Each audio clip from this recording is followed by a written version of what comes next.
Mais nous allons tout d'abord découvrir le parcours exemplaire d'une jeune femme non-voyante qui vient de soutenir sa thèse en mathématiques ce matin.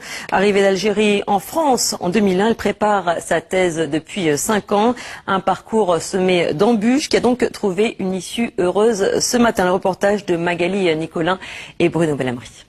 Le résultat du théorème précédent est vérifié pour R epsilon et gamma à A. Oui, c'est vrai que pour nous c'est assez obscur, mais dans la tête d'Aïcha, le raisonnement est on ne peut plus clair. Cela fait 5 ans qu'elle travaille à sa thèse, une thèse de mathématiques théoriques qui porte sur la proximité des objets.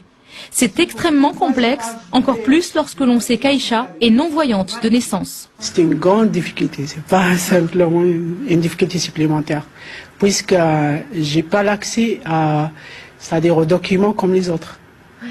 Ma seule solution, c'est des fichiers tech, et ça, c'est pas à la portée de tout le monde.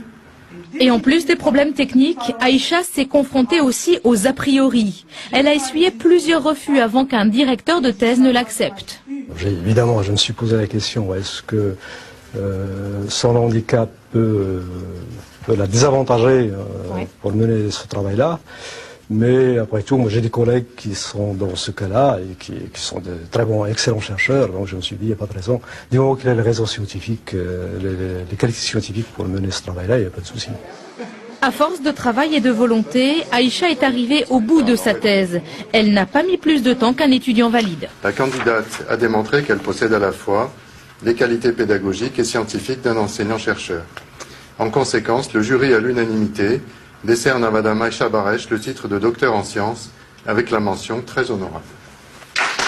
Un diplôme fêté par les amis et la famille d'Aïcha. Dans son entourage, la jeune femme force l'admiration. Elle me dit souvent, c'est pas l'important que tu as 5 sens, c'est l'important de l'utiliser. On peut avoir 2 sens, 3 sens, on l'utilise bien. Elle sera toujours notre exemple. Moi, je commence ma thèse et j'espère un jour devenir comme elle. Voilà. Son diplôme en poche, Aïcha veut maintenant être enseignante au Canada. Le pays offre beaucoup plus de facilités pour les non-voyants.